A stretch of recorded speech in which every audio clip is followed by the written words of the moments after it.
वाहेगुरु जी का खालसा, वाहेगुरु जी की फतेह। खालसा राज आएगा नहीं आएगा, खालिस्तान बनेगा नहीं बनेगा, ये तो हमको नहीं पता, लेकिन नवदीप बराड़ अमेरिका का राष्ट्रपति बन चुका है। इस वीडियो के अंदर देखकर आपको ये जरूर पता चल जाएगा नवदीप बराड़ कौन है। सबको पता है, इंटरनेशनल ब्लॉगर है भाई, और 197 में से 97 देश ये घूम चुके हैं और अब अमेरिका के टूर के ऊपर है। अमेरिका का जो व्हाइट हाउस है, व्हाइट हाउस के अंदर जिस कुर्सी के ऊपर अमेरिका के राष्ट्रपति डोनाल्ड ट्रंप बैठते हैं, उसी कुर्सी के ऊपर जा विराज बैठे हैं सरदार नवदीप बराड़।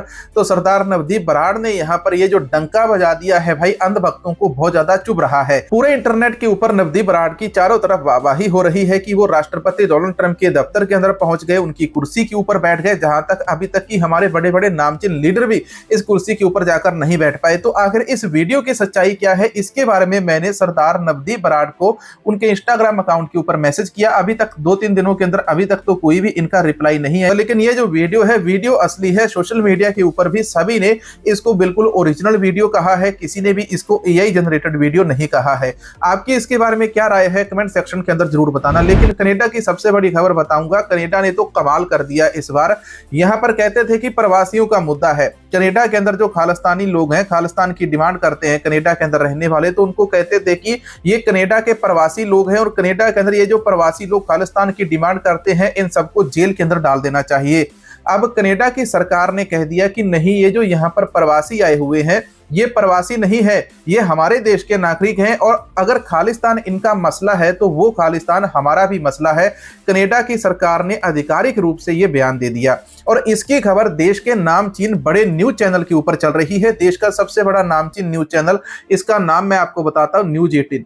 न्यूज 18 के ऊपर खबर चलती है। कनाडा का जो खालिस्तान और प्रवासियों को लेकर दावा है, उसके बारे में न्यूज 18 के ऊपर जो खबर चलती है, मैं आपको वो बताता हूं। लिखते हैं, हम अब खालिस्तान को जैसा कि वर्तमान में प्रवासी समुदाय के कुछ हिस्सों में दिखाई देता है, किसी और की समस्या के रूप में नहीं देख सकते। वो कहती है कि हम इस समय के अंदर, वर्तमान के अंदर जो प्रवासी लोग हमारे देश के अंदर आए हैं, उनकी जो समस्या है, हम उनकी समस्या को अलग करके बिल्कुल नहीं देख सकते। अब समय आ गया है कि हम उनकी समस्या को अपनी समस्या बनाकर देखें।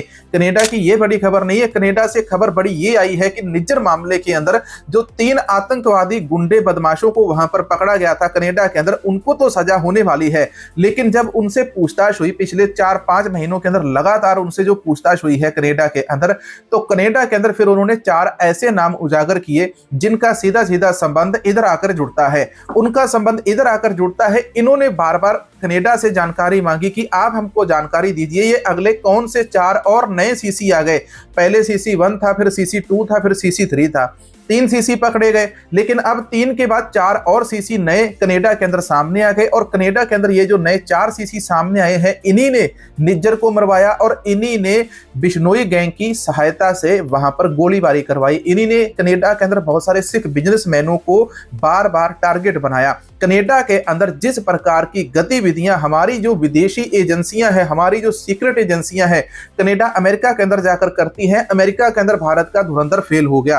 भारत का धुरंधर बलूचिस्तान के अंदर, पाकिस्तान के अंदर तो पास हो गया, लेकिन जेम्स बॉन्ड साहब अमेरिका के CIA के हत्थे चढ़ गए। अमेरिका का जो CIA है, अमेरिका के CIA ने और नाटो देशों ने मिलकर, नाटो जो 5 देशों का समूह है, जिसके अंदर कनाडा, अमेरिका, न्यूजीलैंड, ऑस्ट्रेलिया और इंग्लैंड है, इन 5 ने अपनी अपनी जो खुफिया इंटेल है साझा की और उसके अंदर उन्होंने धुरंधर को नाकामयाब कर दिया। वहां पर भारत का धुरंधर नाकामयाब रहा और खालिस्तानी लीडर बच गए, लेकिन कनाडा के अंदर इन्होंने खालिस्तानी लीडर हरदीप सिंह निज्जर की हत्या कर दी। और उसी हत्या के मामले के अंदर पहले 3 दुष्ट पकड़े गए, लेकिन अब उन्हीं तीनों के बाद फिर वहां पर अब 4 और दुष्ट पकड़े गए और इन 7 दुष्टों को कनाडा के अंदर कहते हैं कि बहुत जल्द फांसी की सजा हो सकती है। इस मामले के ऊपर कोई बड़ी अपडेट आएगी तो आपको वीडियो बनाकर जरूर बताएंगे। लिए वीडियो सुनाता हूं, ये वीडियो राहुल गांधी का है।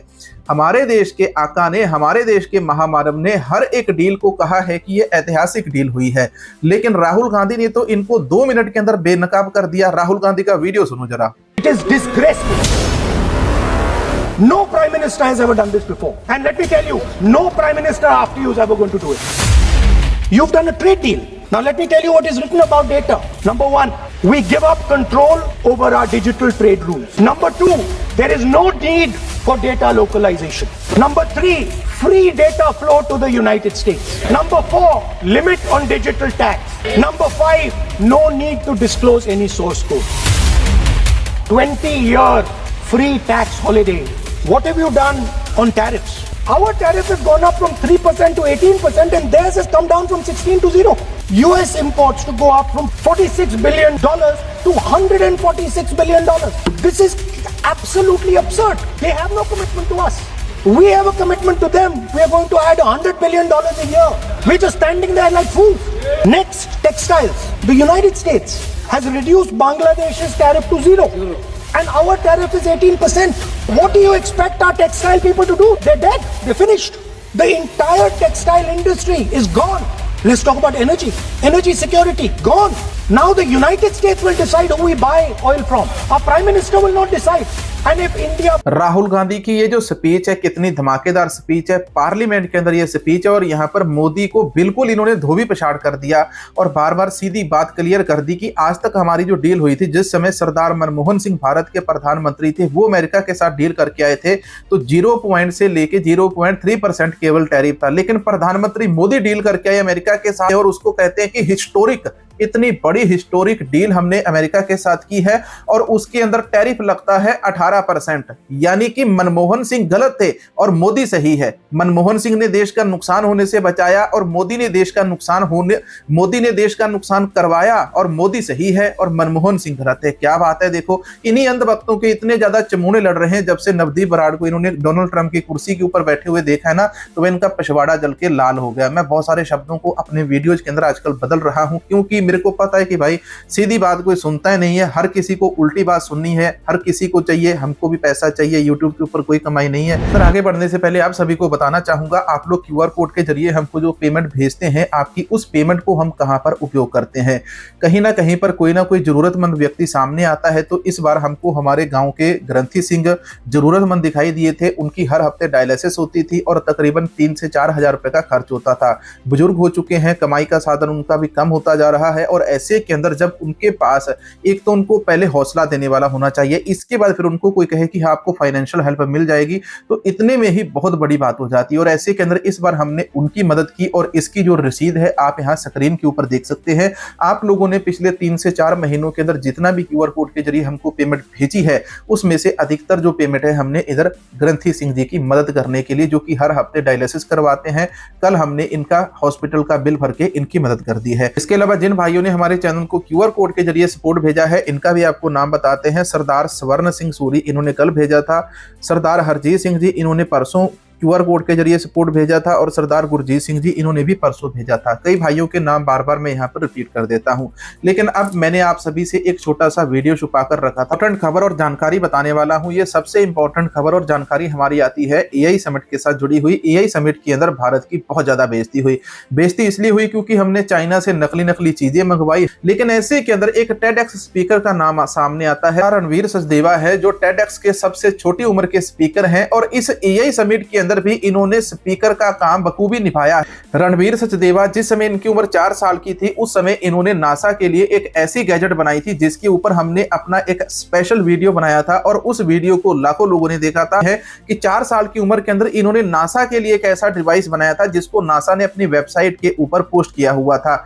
इसके अलावा एप्पल के जो महान है, ये जो टिम कुक हैं, एप्पल के खुदा है, एप्पल के खुदा टिम कुक इनके साथ मुलाकात करने आते हैं। एप्पल की न्यू ईयर की जो पार्टी है उसका वेलकम लेटर भी ये इन्हीं से लिखवाते हैं। इसके अलावा इस बार भारत के अंदर जो AI समिट हुआ है, इसके अंदर सबके सामने जो होते हैं ना स्पीकर होते हैं, स्टेज के ऊपर बोलते हैं, स्टेज के ऊपर बोलने वाला जो काम है इस बार सरदार रणवीर सचदेवा ने संभाला हुआ था और लोगों को बता रहे थे कि वो इस AI के साथ बच्चों का कितना भला करने वाले हैं। सबसे बड़ी खबर बताने वाला हूं, आज भाई अमृतपाल सिंह खालसा के केस के अंदर बहुत बड़ी सुनवाई होने वाली है। इस केस की जो सुनवाई होने वाली है, इसके अंदर अब सुप्रीम कोर्ट के अंदर आज की तारीख के अंदर देखते हैं कि क्या फैसला आता है। पंजाब सरकार ने पहले कह दिया कि हम अमृतपाल सिंह खालसा को बाहर नहीं लाएंगे, जगतार सिंह हवारा को पंजाब लेकर नहीं आएंगे। वो हिंदू राष्ट्र मांगते हैं, मोहन भागवत भारत को हिंदू राष्ट्र बोलता है, उसके ऊपर NSA लगेगी तो वो केवल 1 या 2 महीने की। ਨੈਸ਼ਨਲ ਸਿਕਿਉਰਿਟੀ ਐਕਟ ਦੇ ਵਿੱਚ ਬੰਦੇ ਨੂੰ ਮੈਕਸਿਮਮ 1 ਸਾਲ ਅੰਦਰ ਰੱਖਿਆ ਜਾ ਸਕਦਾ। ਉਹਦੇ 'ਚ ਸੇਫਗਾਰਡ ਨੇ, ਜਦੋਂ ਨੈਸ਼ਨਲ ਸਿਕਿਉਰਿਟੀ ਐਕਟ ਜਿਹੜਾ ਸੀ ਆਰਟੀਕਲ 22 ਦੇ ਵਿੱਚ ਜਦੋਂ ਇਹਨੂੰ ਬੜੀ ਡਿਬੇਟ ਹੋਈ ਸੀ ਪਾਰਲੀਮੈਂਟ ਦੇ ਵਿੱਚ ਕਿ ਨੈਸ਼ਨਲ ਸਿਕਿਉਰਿਟੀ ਐਕਟ ਜਿਹੜਾ ਹੈ ਉਹ ਰੱਖਣਾ ਚਾਹੀਦਾ ਹੈ ਕਿ ਨਹੀਂ ਰੱਖਣਾ ਚਾਹੀਦਾ, ਜਿਹੜਾ ਪ੍ਰੀਵੈਂਟਿਵ ਡਿਟੈਂਸ਼ਨ ਜਿਹਨੂੰ ਕਹਿੰਦੇ ਨੇ ਕਿ ਕਿਸੇ ਨੂੰ ਸਜ਼ਾ ਨਹੀਂ ਜਾਂ offense ਨਹੀਂ, ਪਰ ਉਹਨੂੰ ਫੜ ਕੇ ਇਸ ਕਰਕੇ ਰੱਖਣਾ ਹੈ ਕਿ ਇਸ ਸੁਸਾਇਟੀ ਦੇ ਵਿੱਚ ਕੋਈ ਇਹ ਕਰਮ ਕਰਨ ਵਾਲਾ ਹੈ ਜਾਂ ਕਰ ਸਕਦਾ ਜਾਂ ਇਹਨੇ ਕਰ ਦਿੱਤਾ। ਪ੍ਰੀਵੈਂਟਿਵ ਡਿਟੈਂਸ਼ਨ ਦੀ ਬੜੀ ਬਹਿਸ ਹੋਣ ਤੋਂ ਬਾਅਦ ਇਹ ਪਾਸ ਹੋਇਆ ਕਨਸਟੀਟਿਊਸ਼ਨ ਦੇ ਵਿੱਚ ਕਿ ਇਹਦੇ ਚ ਸਫੀਸ਼ੀਐਂਟ ਸੇਫਗਾਰਡ ਪ੍ਰੋਵਾਈਡ ਕੀਤੇ ਗਏ ਨੇ ਕਿ ਉਹਦੇ ਵਿੱਚ 3 ਮਹੀਨੇ ਵਿੱਚ ਜਾਂ 6 ਮਹੀਨੇ ਦੇ ਵਿੱਚ ਇਹ ਬੋਰਡ ਨੂੰ ਰੈਫਰ ਕੀਤਾ ਜਾਏਗਾ। ਜੇ ਬੋਰਡ ਨੂੰ ਅਪਰੂਵ ਕਰੇਗਾ ਤੇ ਤਾਂ ਹੀ ਅੱਗੇ ਡਿਟੈਂਸ਼ਨ ਚੱਲ ਸਕਦੀ ਹੈ। ਕੋਈ ਕਾਨੂੰਨ, ਕੋਈ ਕਿਤਾਬ ਕਾਨੂੰਨ ਦੀ ਇਹ ਕਹਿੰਦੀ ਨਹੀਂ ਕਿ 1 ਸਾਲ ਤੋਂ ਉੱਤੇ ਡਿਟੈਂਸ਼ਨ ਹੋ ਸਕਦੀ। 1 ਸਾਲ ਜਦੋਂ ਕੰਪਲੀਟ ਹੋ जाए वो डिटेंशन खत्म होती है, ऑटोमेटिक खत्म होती है। आजकल सोशल मीडिया के ऊपर आपने बहुत सारी धुमाला गर्ल देखी होंगी जो सोशल मीडिया के ऊपर रील बनाने के चक्कर के अंदर छोटे छोटे बिल्कुल अंडरगारमेंट्स पहनकर, समाज भी यही कहता है कि औरत का तन जितना ज्यादा ढका होता है औरत उतनी ज्यादा खूबसूरत लगती है। आप इसके बारे में क्या कहते हैं, आपकी क्या राय है, कमेंट सेक्शन के अंदर जरूर बताना। मिलेंगे एक और नए वीडियो नई जानकारी के साथ। हमारे चैनल को सपोर्ट करने के लिए ये वाला QR कोड है, इस QR कोड को स्कैन करके हमारे चैनल को सपोर्ट कर सकते हैं। वाहेगुरु जी का खालसा, वाहेगुरु जी की फतेह।